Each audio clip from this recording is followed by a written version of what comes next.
রাত তখন ৮টা।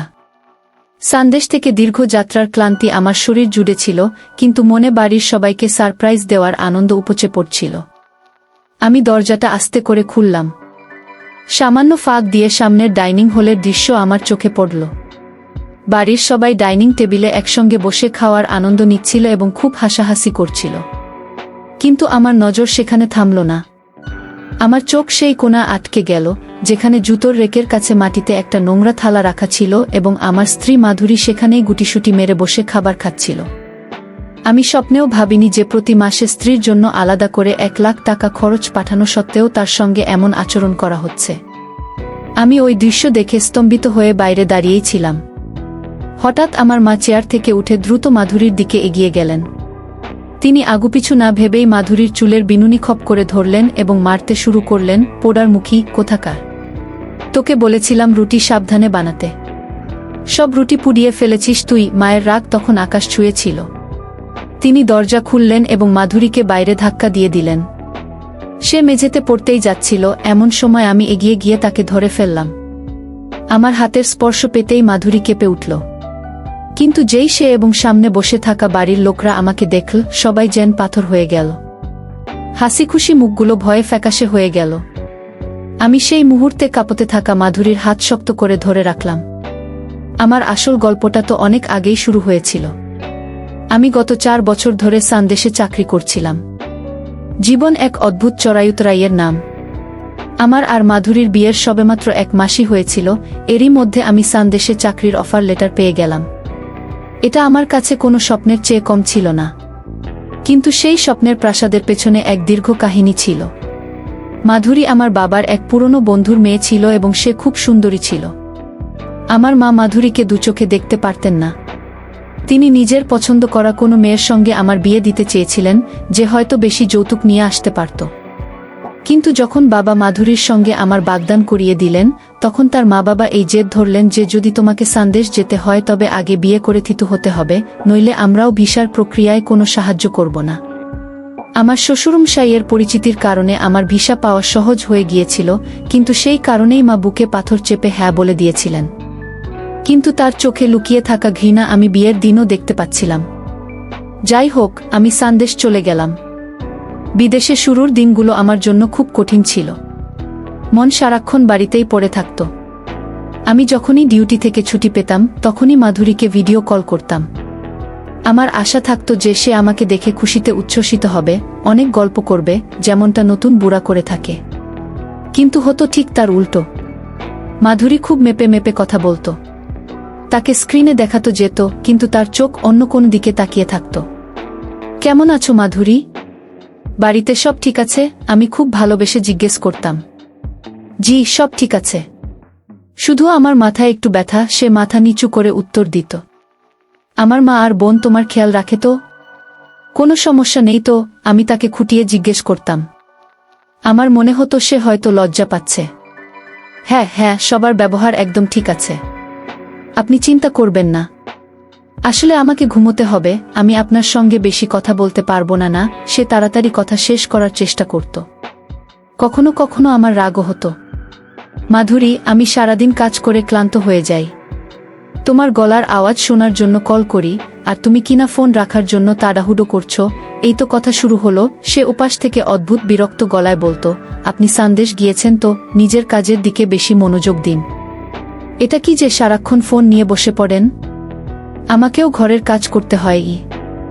যদিও আমি আমার স্ত্রীকে খুব ভালোবাসতাম, আমি চাইতাম প্রতিদিন তার সঙ্গে ঘন্টার পর ঘন্টা গল্প করি, তাকে জানাই যে আমি এখানে কতটা একা, কিন্তু সে আমার প্রতি কোনো আগ্রহ দেখাত না।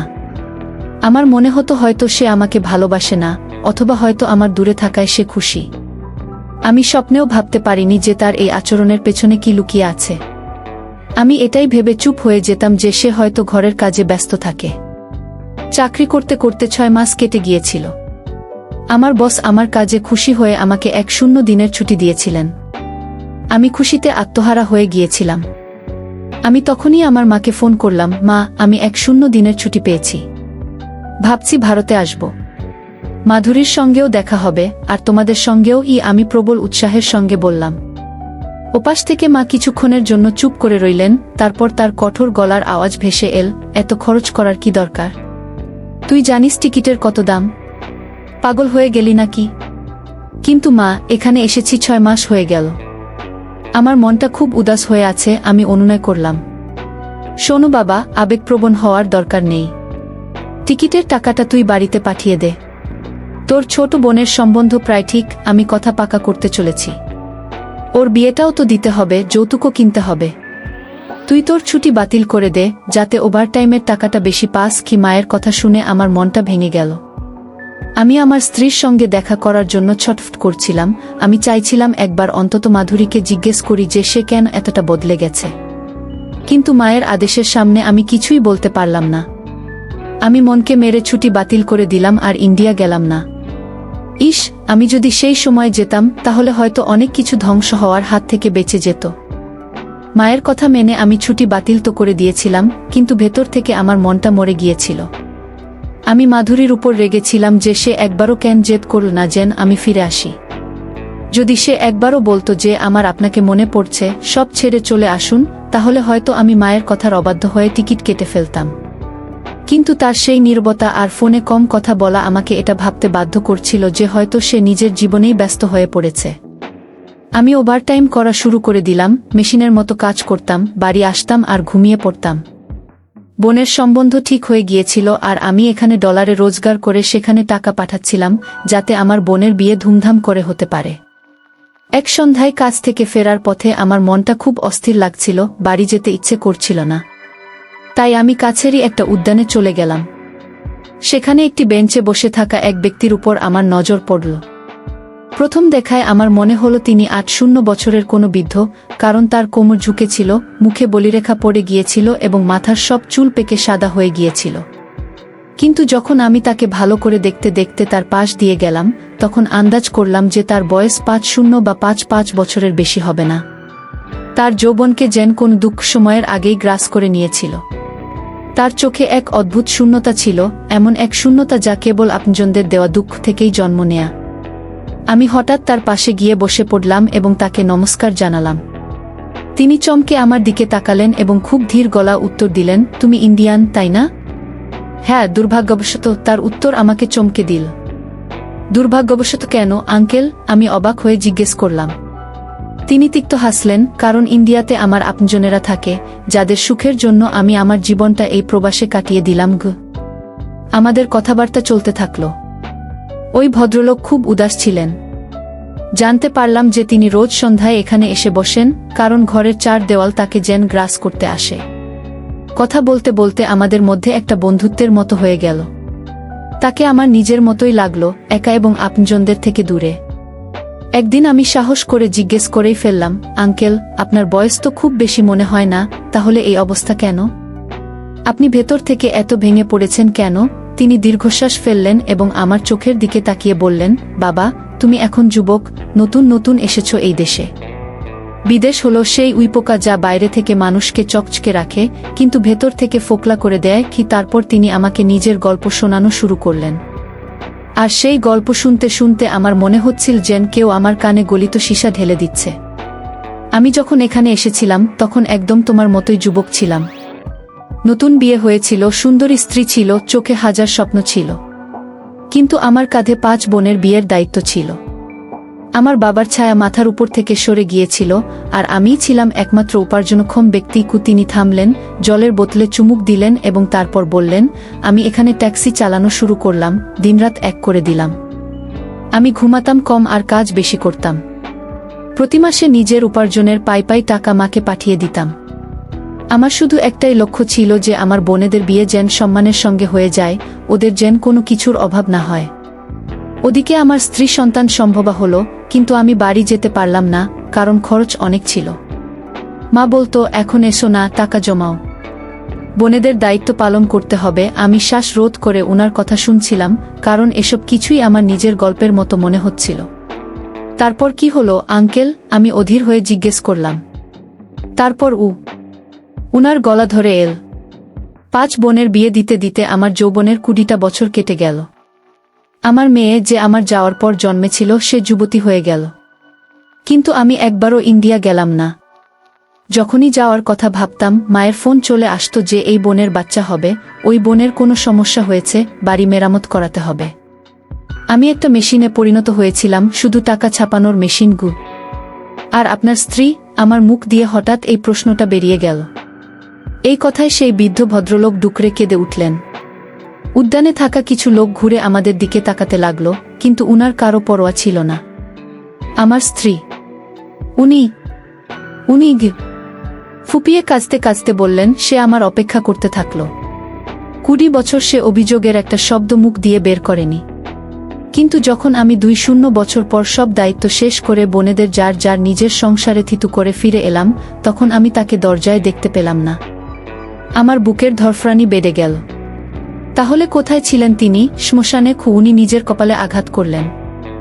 আমার পৌঁছানোর 2 সপ্তাহ আগেই সে অপেক্ষার যন্ত্রণায় ধুঁকতে ধুঁকতে মারা গেল।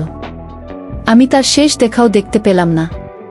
আর জানো সবচেয়ে বেশি কষ্টের কথা কি ছিল? আমি মাথা নাড়লাম। আমার শব্দ গলায় আটকে গিয়েছিল। যেই বোনেদের জন্য আমি আমার যৌবন এই বরফের দেশে কাটিয়ে দিলাম, যাদের বিয়ের জন্য আমি আমার স্ত্রীর থেকে দূরত্ব বজায় রাখলাম, সেই বোনেরাই আর আমার নিজের মা আমার স্ত্রীকে এই 20 বছর ধরে চাকরানি বানিয়ে রেখেছিল। এটা শুনে আমার মনে হলো যেন আমার পায়ের নিচ থেকে মাটি সরে গেল। চাকরানি? আমার মুখ দিয়ে হুট করে বেরিয়ে গেল।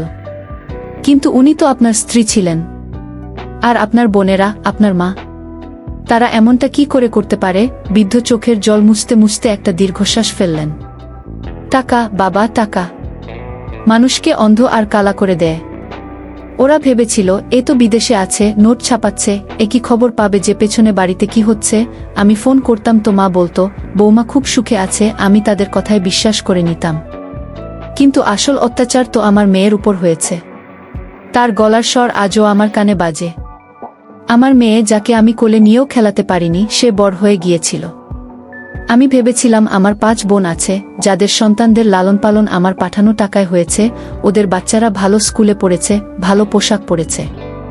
তাই কোনো না কোনো বোন তো নিজের ভাইজের জন্য কোনো ভালো সম্বন্ধ নিশ্চয়ই খুঁজবে, কারণ ওখানে তো ওদের অনেক পরিচিত লোকজন ছিল। আমি এত বছর ওখানে থাকিনি, তাই আমার তো কোনো জানাশোনা ছিল না। শেষমেশ ওরা তো আমার বোন ছিল। আমার গায়ের লোম খাড়া হয়ে যাচ্ছিল। ওই ভদ্রলোকের কাহিনী কোনো ভয়ঙ্কর দুঃস্বপ্নের চেয়ে কম ছিল না। বাবা, আমার মেয়ের অবস্থাও কোনো চাকরানির চেয়ে কম ছিল না। আমার বোনেদের বাচ্চারা যেসব জামাকাপড় পরত, সেই বাতিল পুরনো জামাকাপড় আমার মেয়েকে পরানো হতো। সেই দুর্বল আর অসহায় মেয়েটা নিজের মায়ের মৃত্যুর শোক আর এমন বাবার অসহায়তা সহ্য করতে পারেনি। আমিও স্ত্রীর শোক থেকে বের হতে পারিনি। তার 6 মাসের মধ্যেই আমার মেয়েও তিলে তিলে মারা গেল। ডাক্তার বলেছিল তার টিবি হয়েছিল, শরীরে খাওয়া দাওয়া আর পুষ্টির অভাব ছিল। কিন্তু আমি জানতাম যে তাকে আপনজনদের নিষ্ঠুরতায় খেয়ে ফেলেছে। উনি আমার কবজি চেপে ধরলেন। উনার ধরাটা এত শক্ত ছিল যেন কোনো ডুবন্ত মানুষ খড়কুটোর আশ্রয় নিচ্ছে। বিদেশ এক বিষাক্ত সাপ, বাবা। এটা মানুষকে ভেতর থেকে কুড়ে কুড়ে খেয়ে ফেলে। আমরা অন্যদের ইচ্ছা আর প্রয়োজন মেটাতে মেটাতে মৃত্যুর দৌড়গোড়ায় পৌঁছে যায়। এমনকি আমাদের স্ত্রীরা, যারা আমাদের চোখের মণি, আমাদের পথ চেয়ে থাকতে থাকতে এই পৃথিবী থেকে বিদায় নিয়ে নেয়। আমার কাছে এখন অনুশোচনা ছাড়া আর কিছুই অবশিষ্ট নেই। না স্ত্রী, না মেয়ে, আর না সেই বোনেরা যাদের জন্য আমি আমার জীবনটা নষ্ট করে দিলাম। এখন আমি আবার এখানে ফিরে এসেছি, কারণ ওখানে এখন আর আমার কেউ নেই। ওই ভদ্রলোকের কাহিনী আমাকে ভেতর থেকে নাড়িয়ে দিয়েছিল।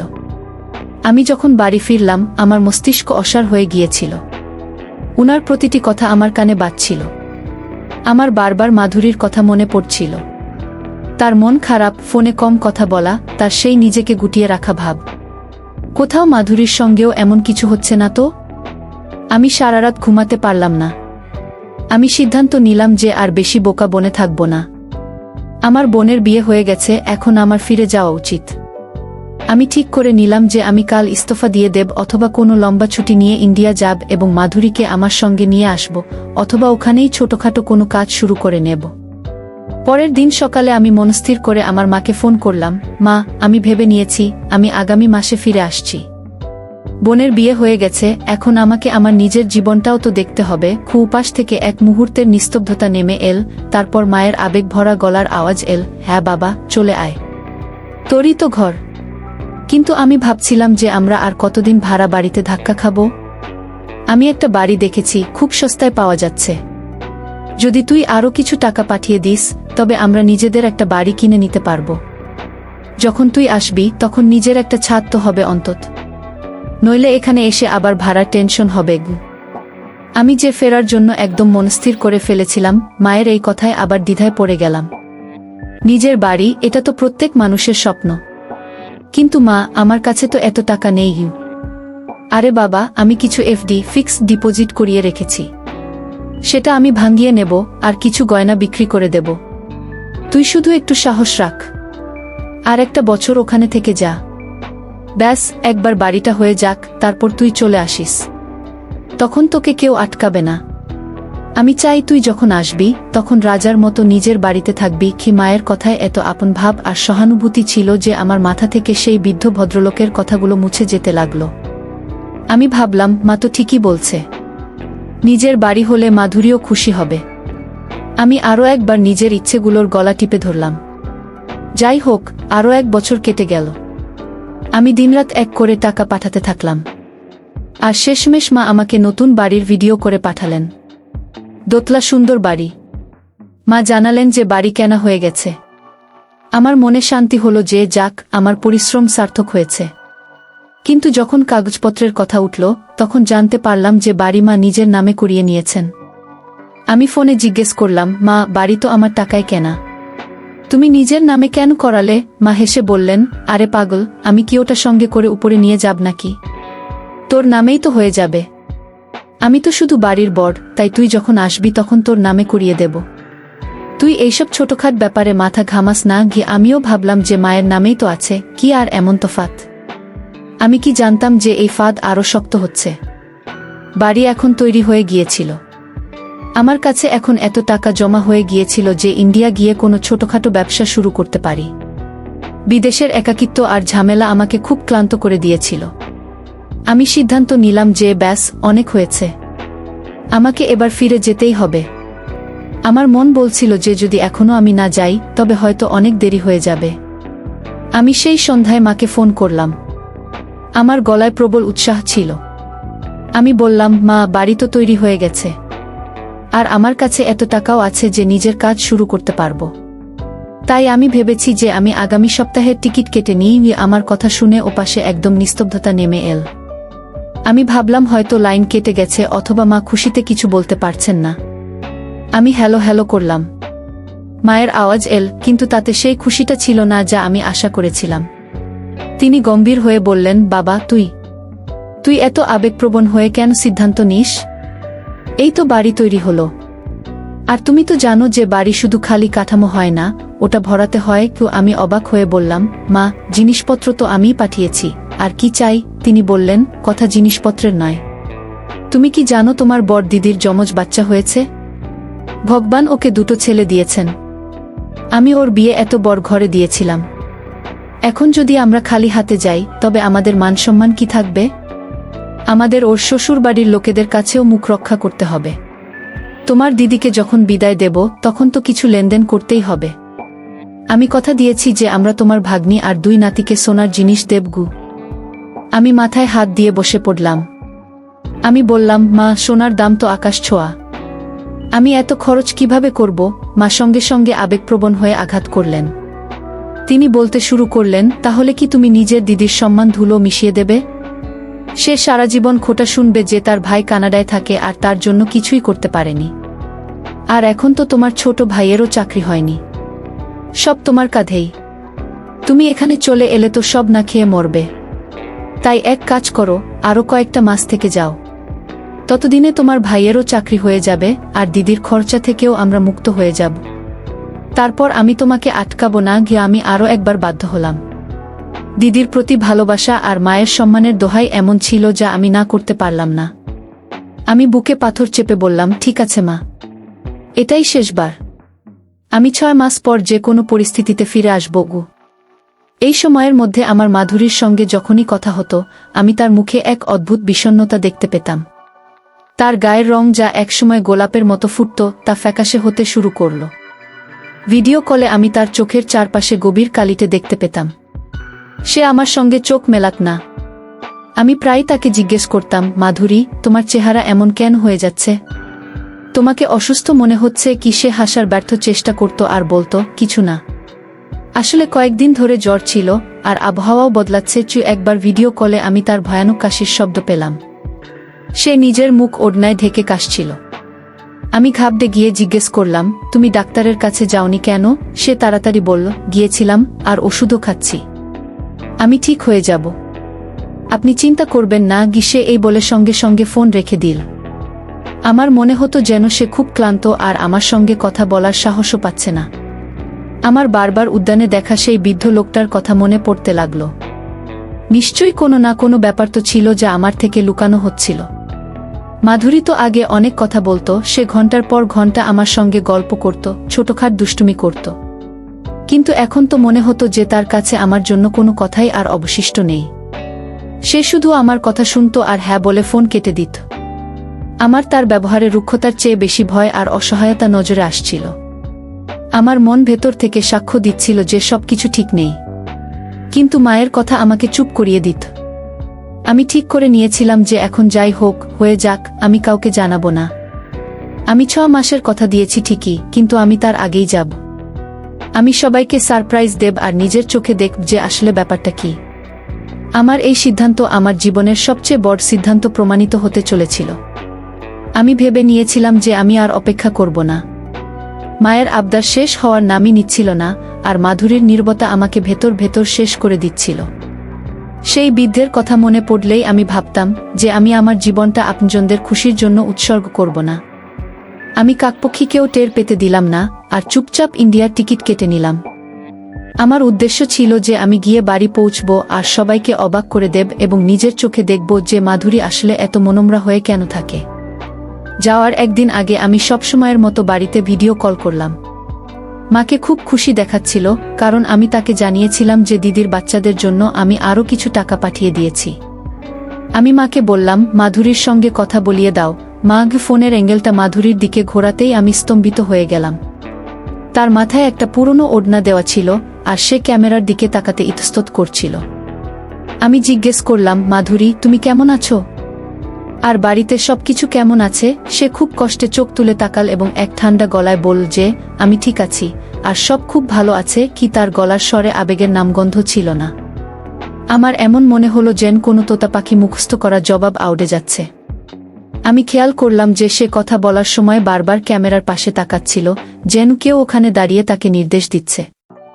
আমার 6 সেন্স বিপদের ঘণ্টা বাজিয়ে দিল। আমি তাকে বললাম, আমার আশা তুমি নিজের খেয়াল রাখছো আর ওষুধ সময়মতো নিচ্ছ। সে শুধু এই কথায় মাথা নাড়ল আর কিছু বলল না। তার চোখে যে শূন্যতা ছিল তা আমাকে কানাডায় বসে বসেও অস্থির করে দিচ্ছিল। আমি ফোন বন্ধ করলাম তো আমার মন এক অজানা ভয়ে ভরে গেল। আমার মনে হলো যে টিকিট কেটে আমি খুব ভালো সিদ্ধান্ত নিয়েছি। পরের 2-4 ঘন্টা আমার জন্য কোনো কিয়ামতের চেয়ে কম ছিল না।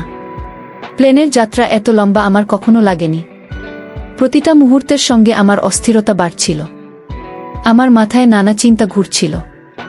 কখনো ভাবতাম হয়তো আমিই বেশি সন্দেহবাতিক হয়ে গেছি, আর কখনো মাধুরীর ফ্যাকাশে হয়ে যাওয়া মুখ আমার চোখের সামনে ভেসে উঠত। কোনো রকমে যাত্রা শেষ হলো আর আমি দিল্লি এয়ারপোর্টে নামলাম। আমি এয়ারপোর্ট থেকে ট্যাক্সি নিলাম আর নিজের বাড়ির ঠিকানা বললাম।